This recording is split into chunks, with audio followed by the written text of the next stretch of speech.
أعوذ بالله من الشيطان الرجيم بسم الله الرحمن الرحيم الحمد لله الصلاة والسلام على رسول الله السلام عليكم ورحمة الله وبركاته. So our topic today is the statement of cash flows, inshallah. The plan is we're going to go through some theoretical aspects of the statement of cash flows in the first hour or so, and then we'll take a short break, and then Mr. D. Boykin will join us, and we'll join him, all of us individually, using our laptops in Blackboard. That way, we don't have to use the speaker because the speaker quality is not that great. Last time we did it, it was not that good.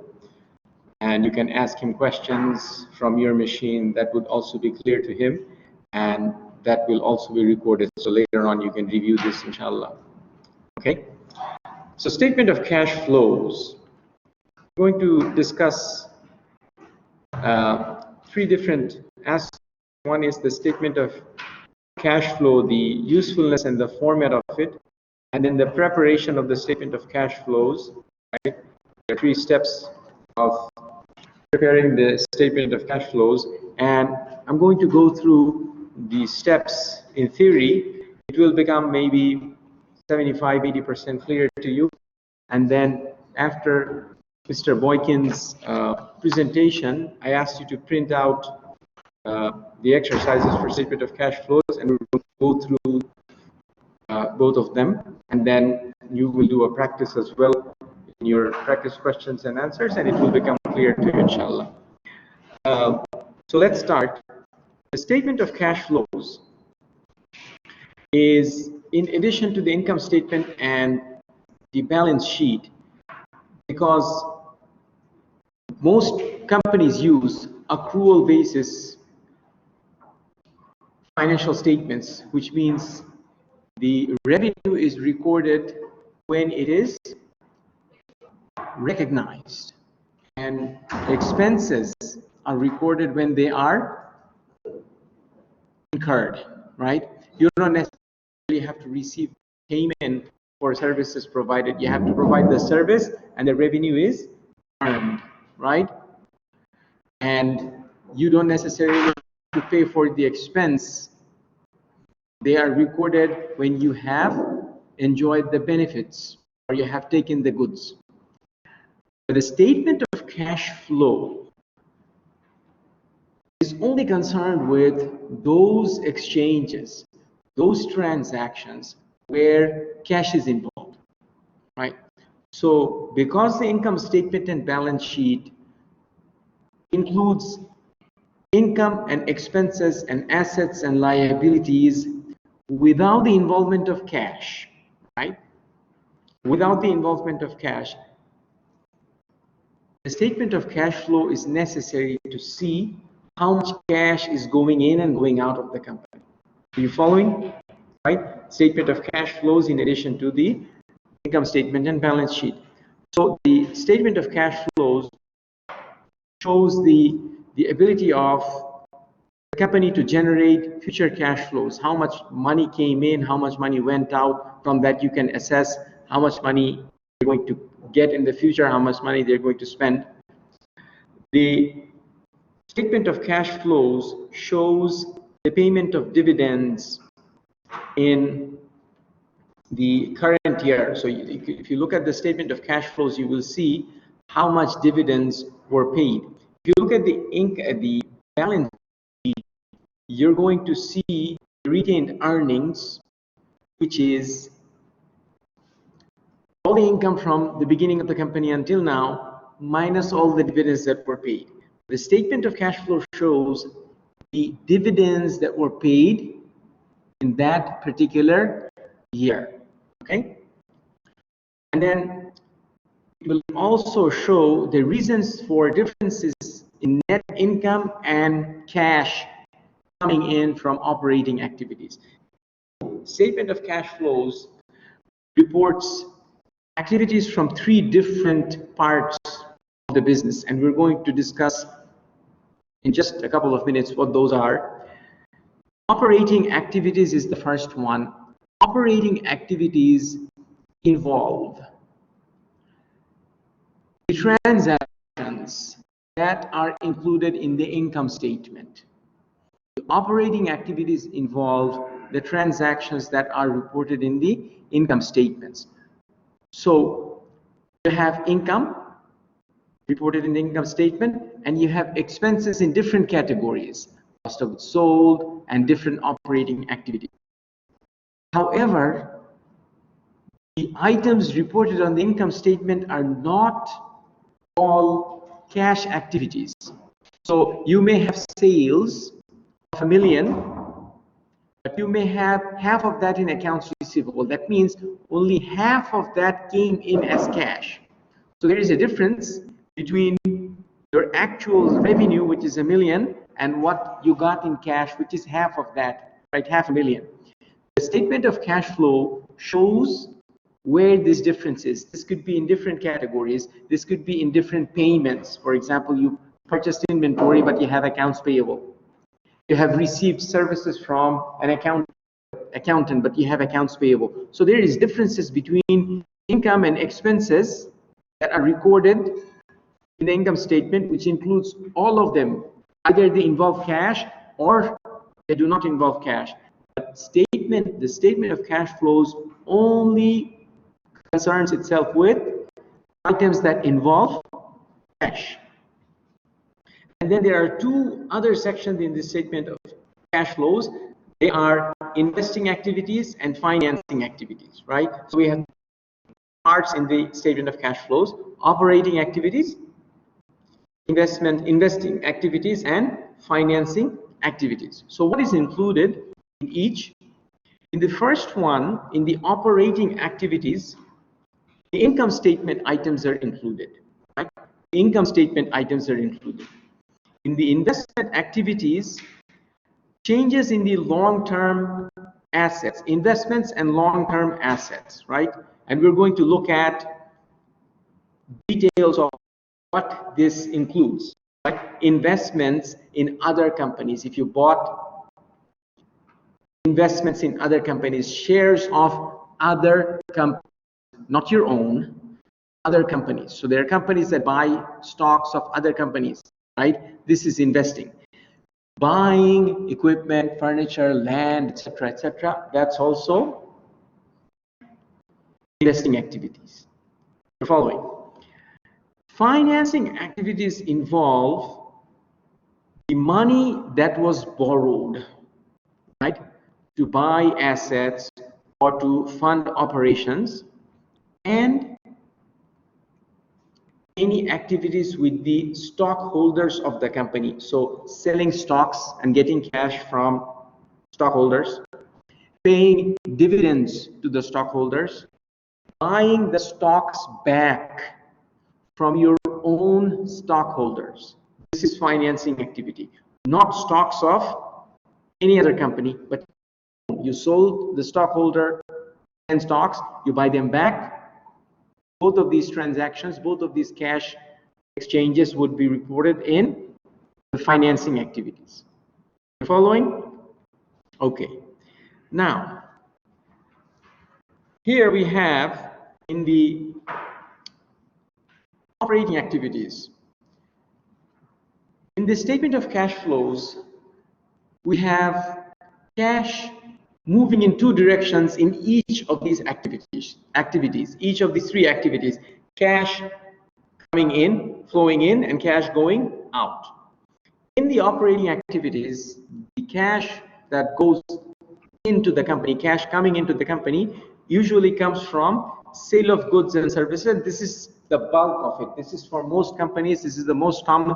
This is something that every company will have, right? And then if you have any other income coming in, income, right? Not loan. It has to be some type of income.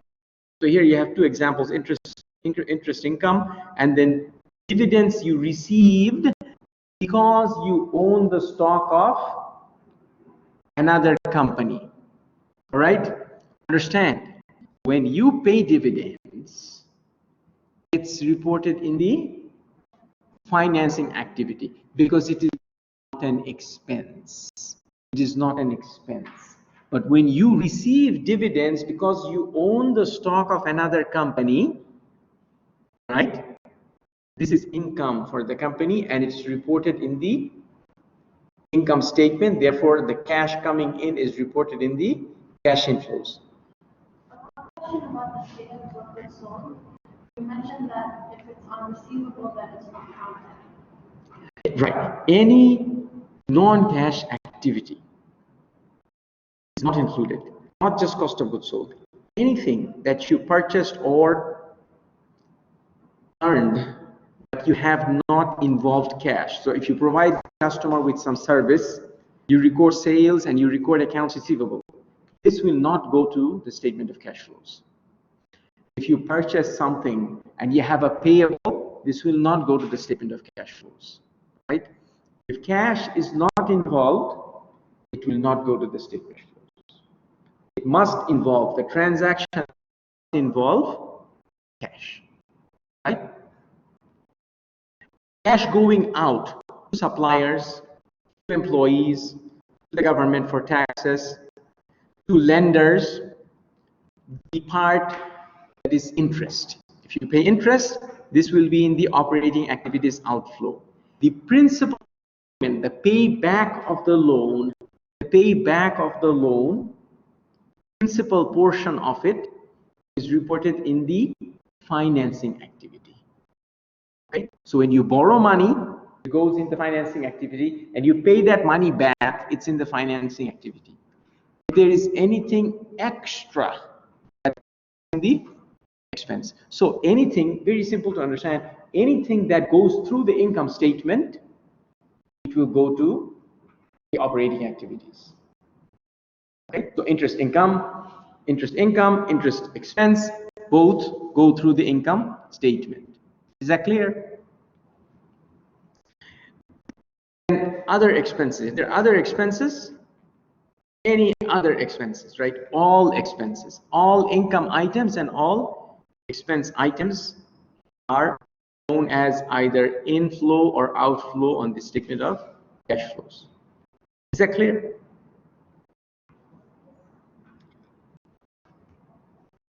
For the investing activities, cash coming in would come from sale of property, plant, and equipment. Now, this property, plant, and equipment is the property, plant, and equipment that you are using in the business. If you have a building that you use, if you have an equipment that you use, right, and you're selling that, money coming in from that is going to be in the investing activities.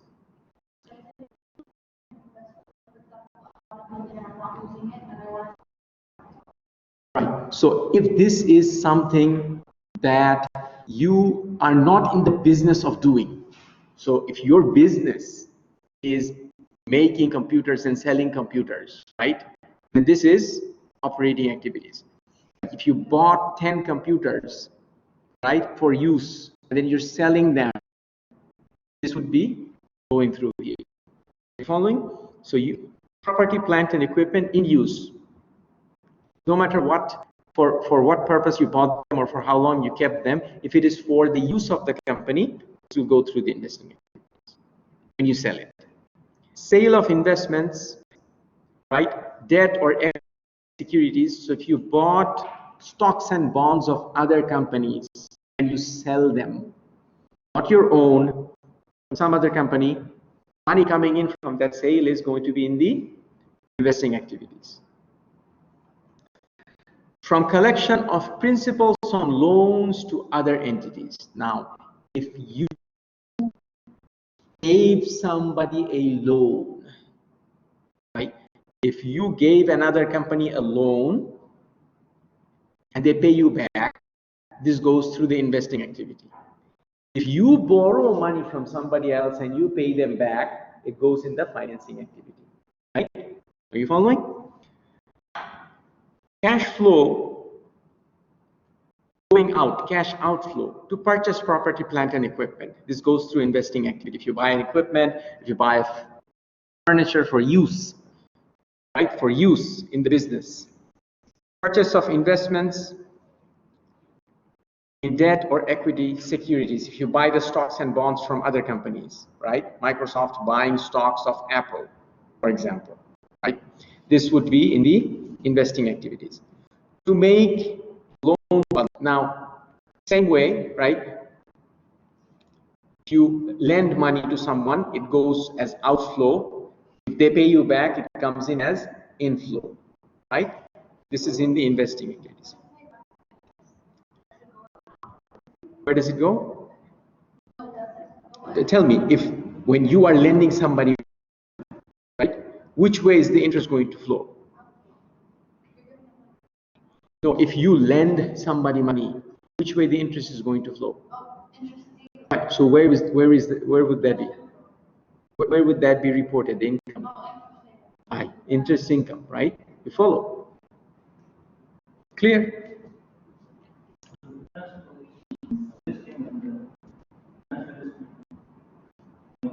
The principal in and out, if you lend somebody money, is investing. The principal in and out, if you borrow money, in financing.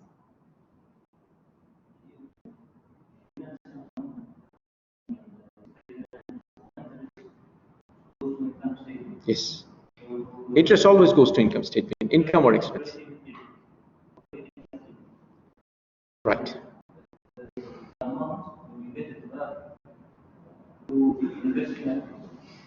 Yes, the principal, yes. When you get the principal back, if you lend somebody money, this goes into the investing activity. Yes, that is right. Is it clear?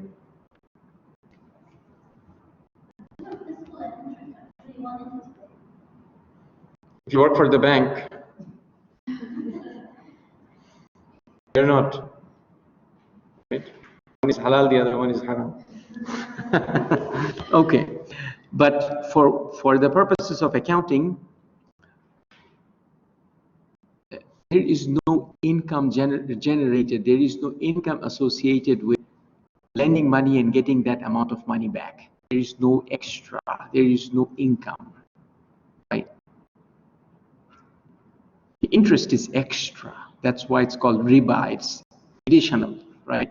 Extra, right? It's income. It's income. Yeah, it's revenue, right? So that's what we showed here. You see in the previous slide, in the inflow, interest received, it's income. In the outflow, you would have interest expense, right? Any expense you have, it would be right here. Okay? So second item here and second item from the bottom. Interest in and out goes through income statement, it's operating activities. Principal in and out, if you are the lender, goes through which activity? Investment. Principal in and out, if you are the borrower, goes through which activity? Financing. Okay. Now, financing activity involves sale of stock, your own stock. If you sell your own stock and money coming in from that goes into financing. When you borrow money, right? If you have a notes payable, or if you have a bonds payable, if you're selling bonds of your own company, right? You study bonds in finance. Yet. Next chapter, it's an instrument like, it's a debt instrument like stock. It's called security, right? There are two types of main securities in finance terms, stocks and bonds, right? In stock, when somebody owns, there are many different types of bonds and so forth, right? But the bonds are scheduled to be paid back. They mature, you pay them back. Stocks, you don't pay anybody anything, they're just your owners. They have part owners in the company. If the company does well, you can choose to pay them dividends. You can choose not to pay them dividends and invest the company money back into the company. Cash outflows in the financing activity involves paying the stockholders dividends and paying back the loan, right? Paying back the loan. If you buy the stocks back from your stockholders, You pay them back and you get back your stocks that you sold them, your own company stocks. This would be in the financing activities. Is that clear?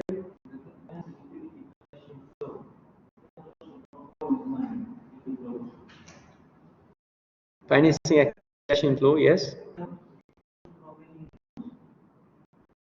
From issuance of debt, that's the loan, right? You have either bonds payable or notes payable. Both of those are forms of loans, right? Getting, huh?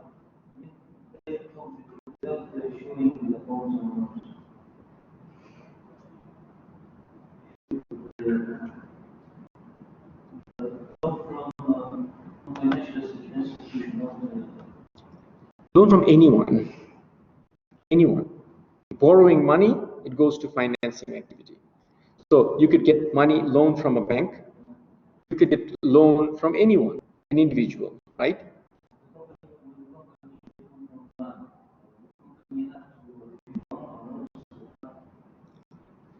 Yes. So a notes payable, right? The loan that you're getting from the company, from the bank, right? The payment of that is listed as a notes payable. The notes, it's called a notes payable. There is a schedule of payment when you get money. So let's say you get $1 million from the bank. The bank tells you have to pay it back in 5 years.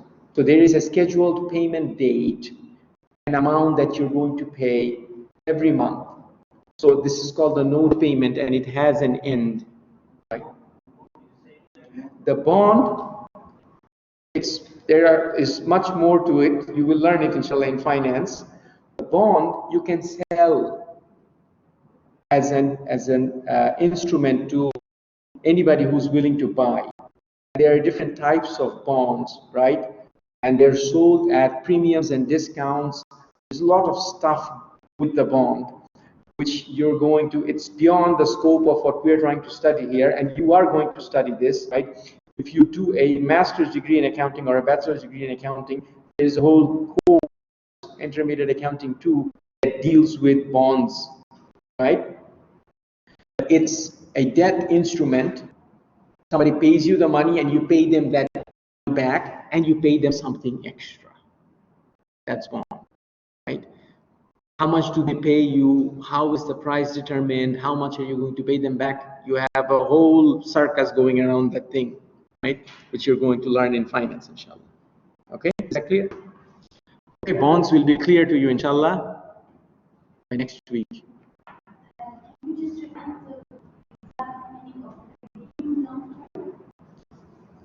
Say that one more time. Redeem long term. Redeem means to pay back the loan, right? Redeem long-term debt. Redeem long-term debt. Or reacquire capital stock. Reacquiring, when you buy stock back, it's called treasury stock. So any stock you bought back from the stockholders, your own company stocks, if you bought it back, it's called treasury stock. Okay? It's called treasury stock. All right, good questions. Other questions? Radha, you're not asking any questions? Huh? Are you here? Okay, very good. Okay, now the statement of flows has two different methods of preparation. The first one is called the direct method. The second one is called the indirect method. We are going to prepare a statement of cash flows using the indirect method, because indirect method is the most popular. It's used by most companies, and it is the easier one to prepare. So we are going to learn how to prepare an income statement of cash flows using the indirect method, and we're going to do that in the second half of the class after Mr. Boyk's presentation, inshallah. So this is the entire statement of cash flows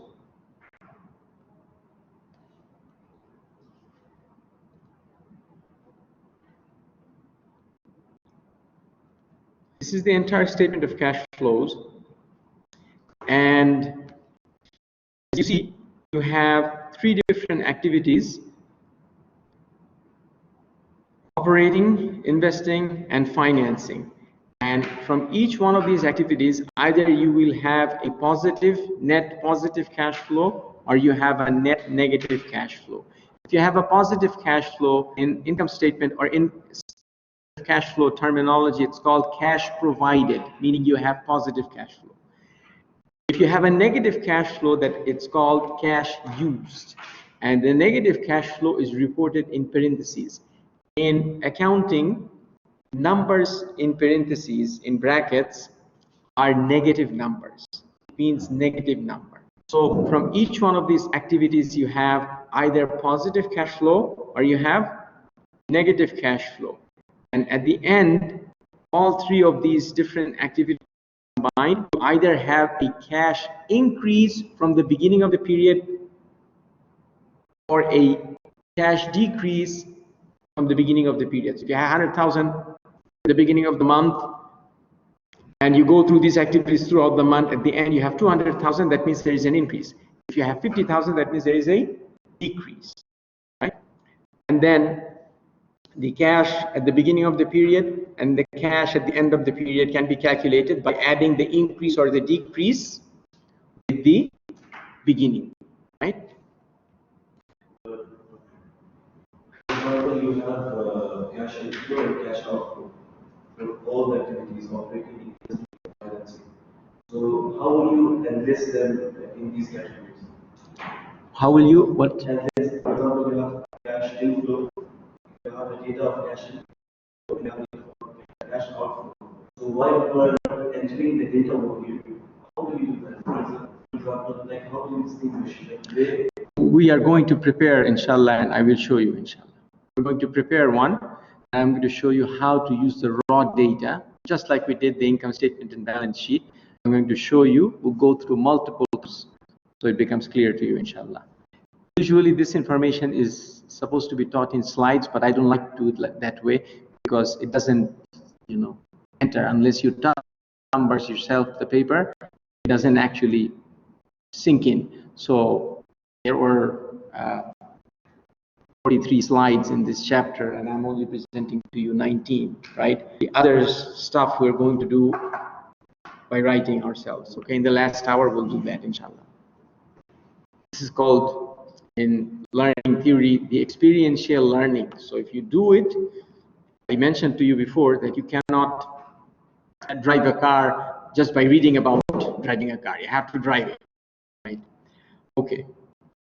The income statement is prepared, but I'm going to give you the theory first, right? How it's done, and then it will may become clear to you 70–80%, and then the rest of it will be done when we do this. So there are three sources that you use, three places from the data, from where the data comes to prepare the statement of cash flows.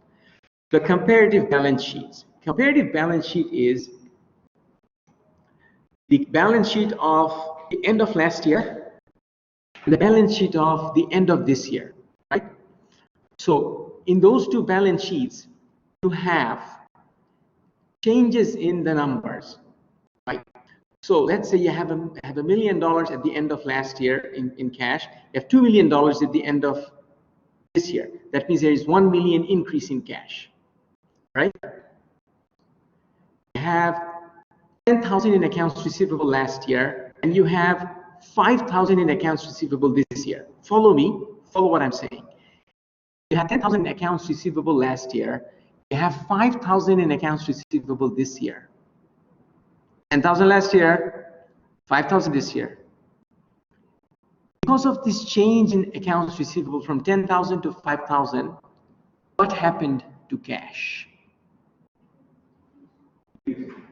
Decrease. Because you had 10,000 accounts receivable, now you have 5,000. Oh, increase. You are right, increase. Because 5,000 the customer paid, right? You're messing me up, man. 5,000 coming in, right? Now, to make your answer correct, I will give you, it happens in the case of accounts payable.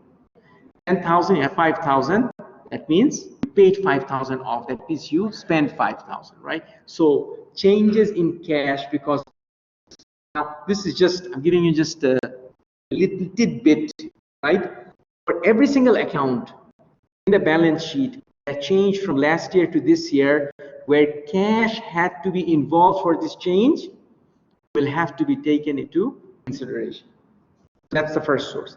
Second source is the income statement of this year, right? This year's income statement. Okay, this year's income statement. All right. And then any additional information.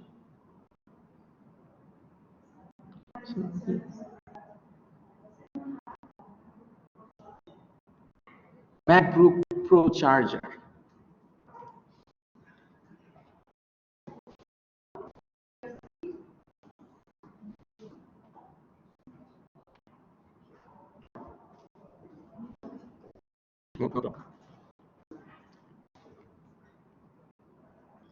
And then in addition to the income statement, you have other information which we are going to look at.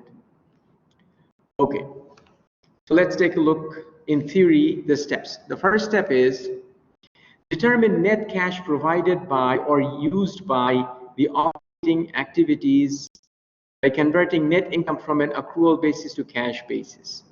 This step involves analyzing not only the current year's income statement, but also comparative balance sheets and selected additional data.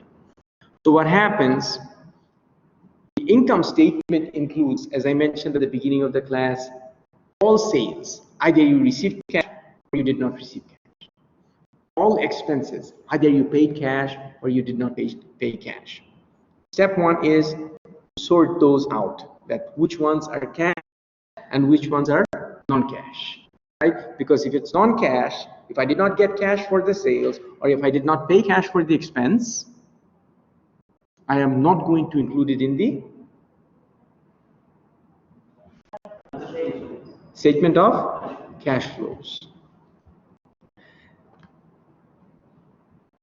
Number two, analyze changes in non-current assets and liability accounts and report as investing and financing activities or disclose as non-cash transactions. Now, this is exactly what I was telling you, the difference between the beginning and the end. This step involves analyzing comparative balance sheet data and selected additional information for their effects on cash. So look at the beginning, look at the end, and see, because of the change from the beginning and the end, you know, last year's ending is this year's beginning, right? So you look at last year's ending, which was the beginning of this year, and compare it with this year's ending. Any change in the account, and because of that change, any effect on cash. What is your question? Step one? Yeah, step one is looking at this income statement, right? And sorting out the cash activities. It's non-cash, we don't want anything to do with it. Is that clear? Step three, compare the net change in cash on the statement of cash flows with the changes in the cash account reported on the balance sheet to make sure the amount agrees.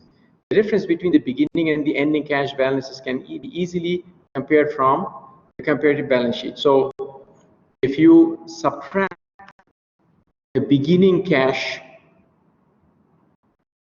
this ending cash, you subtract the ending cash from the beginning cash, we expect to have more cash every year than we had from the previous year. But the difference, whether it's an increase or decrease, right, should be the same as when you add all the three activities, inflows and outflows. Right? So for example, I had $1 million in cash last year, and I have $2 million in cash this year. That means my cash increased by 1 million.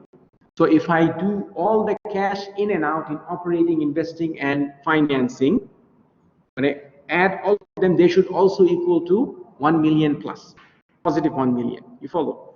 If there was a decrease, when I do all of these plus and minuses in the operating, investing, and financing, that should also be the same as the difference. Does it make sense? you have cash balances at the end of the period with the cash balances at the beginning, or you take the difference. You take the difference. Whatever was at the beginning, whatever is at the end.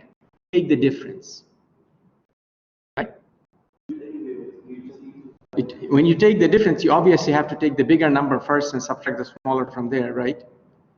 So if the bigger number is at the end, that cash increase. If the bigger number is at the beginning, that means you have cash decrease. This should match through all the items that the statement of cash flows. The end results should match with the difference between the beginning and the end balance sheet. it's quite similar to step 2.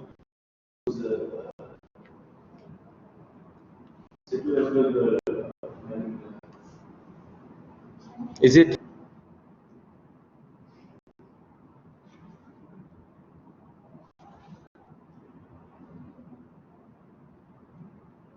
Okay.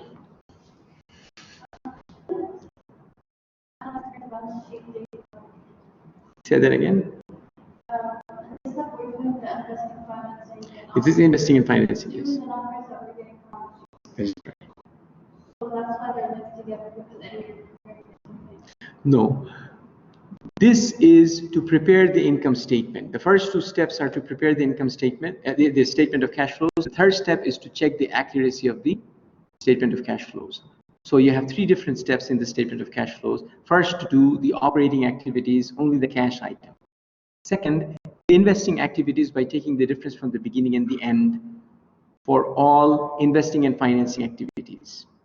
Then, when you do the in and out for all 3, the difference between only one account in the balance sheet, which is the cash beginning and ending, right? The difference between those 2 numbers should match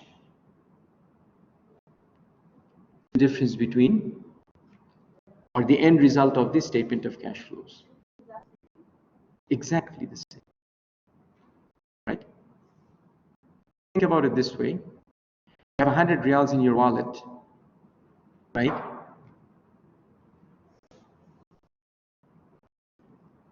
At the beginning of the day, at the end of the day, you have 50 riyals in your wallet.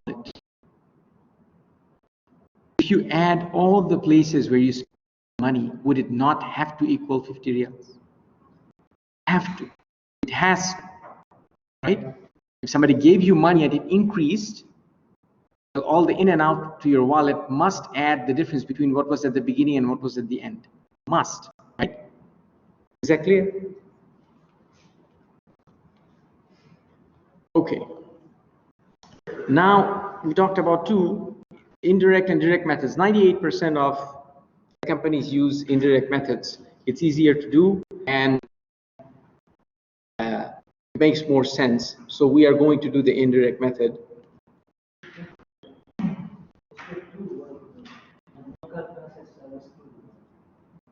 Say that again.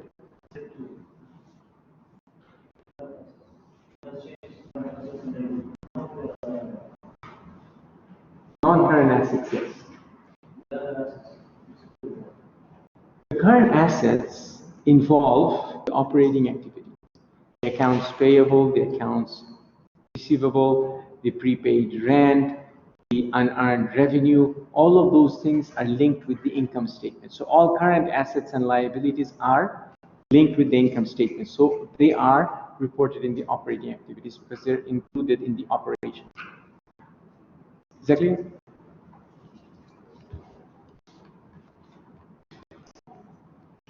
Okay. Now, let's just take a look at the preparation of income statement that was done by somebody else. Okay. Theory. This is an income statement, right? This is an income statement. You need an income statement to prepare the statement of cash flow. So this is an income statement. This is a comparative balance sheet. As you see, 2014, 2013, there is an increase and decrease in all of these items, as you see in the asset section. This page is showing only the asset section. Huh?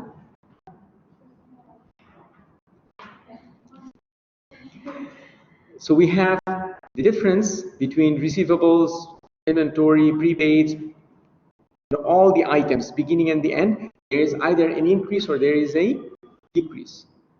Here, right, this is raw data. This is what the income statement, this is what the statement of cash flow is going to be prepared with. Okay, this is the liability side of the same balance sheet, increase or decrease in the payables and equity items. Okay, and then you have additional information provided.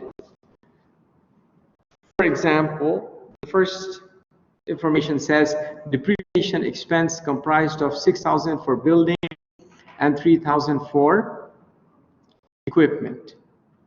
The company sold equipment with a book value of 7,000. Now, let's just look at this first one. Depreciation expense was comprised of 6,000 for building and 3,000 for equipment. Does depreciation expense involve any cash? Depreciation is debited. What is credited? The computerized AIS exam was supposed to be today. What is credited? Accumulated depreciation. Very good. No cash involved, right? Even if you don't understand what accumulated depreciation is, there is no cash. Therefore, it's not going to go to the statement of cash flow.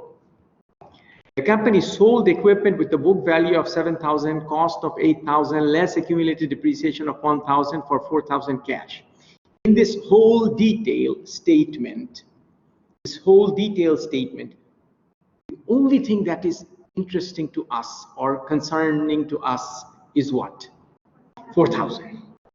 Because cash, we are only worried about how much cash am I getting or how much cash am I paying. I don't care about what else is in the transaction. I just want to know, am I getting cash or do I have to pay cash? Everything else, I don't care for the statement of cash flows. Issued $110,000 worth of long-term bond in direct exchange for land. No cash, right? They gave somebody bonds and in exchange they got a land, non-cash transaction. A building costing $120,000 was purchased for cash. Equipment costing $25,000 was also purchased for cash. Are you interested? Yes.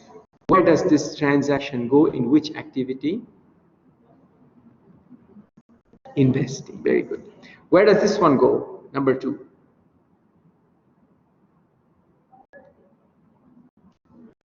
Sold equipment.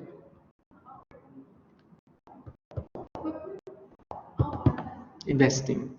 Unless I'm in the business of making and selling equipment, that's a different story, but I'm not, right?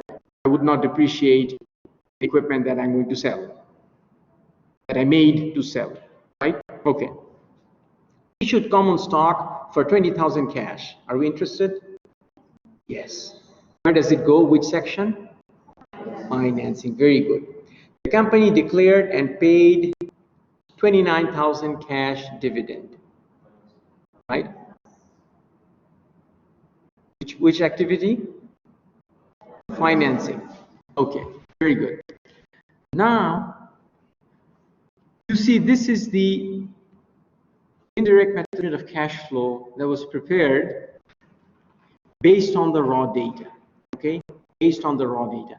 And there are, as you see, 3 different sections, right? And the indirect method statement of cash flow starts from the last line of the income statement. Starts from the last line of the income statement. So the first line in the statement of cash flows, indirect method, right? Which is the most popular method. 98% of the companies prepared based on indirect method. We have the first line, which is coming from the last line of the income statement. And we have all of these inflows and outflows that come from the comparative balance sheet, increase and decrease from each item, okay? And we go through these increase and decrease, and we are going to do an exercise, right? We're going to do this exercise by hand. I'm just giving you the theory part first. So it's either added to the operating activities or it's subtracted from the operating activities based on the changes in the current assets and current liabilities. And then we have the investing activities. We went through the list of things that are included in the investing activities, right? Money coming in, money going out. Again, this information either comes from the beginning and ending balance sheet, right? Comparative balance sheet, or if there is any additional information. Same with the financing activities, cash coming in and out. Either it comes from the comparative balance sheet or it comes from additional information. So in each one of these activities, we have either cash provided by or cash used in. Provided by means cash has increased. Used in means cash has decreased. And we do that for each one of these activities until we come to the end, which calculates the net increase in cash. You see how much it is? 22,000. Net cash increase is 22,000. Now, what we looked at, what we studied in theory before is that this change should be the same as the change in the beginning and ending cash in the balance sheet. You see, 55,000 was the beginning, 33,000 was the end. I'm sorry, it's the opposite. 30,000 was beginning, 55,000 is the end. Therefore, we have 22,000 increase. This is the exact same number that is at the bottom of the statement of cash flows. Are you following? Okay. Now, this will become even more clear when we go through the exercise that we're going to do, inshallah. We're going to go through two exercises, inshallah, but that's after the presentation of Mr. Boykin, inshallah. Okay, so we come to this. Okay, I didn't have to go back. We have this here. So the beginning and the end, as you see, cash, which I showed you, I went back. There was an additional slide that shows this as well. So you understand this idea, right? Net change at the end of the statement of cash flows should be the difference between the beginning and the ending cash flow in the balance sheet. Okay? All right. Now, what we have is it's 6:45. So what I would like to do is I'm going to end this first session and go through the first exercise, right? Exercise number 1 with you, and then we'll take a break, and then we are going to come back for Mr. Boykin's session. And Dr. Mustafa, who's the department head of the accounting department, sneaked into the class. He is there. Would you like to say something, Dr. Mustafa? Are you there? Are you just logged in like my undergraduate students and went somewhere else?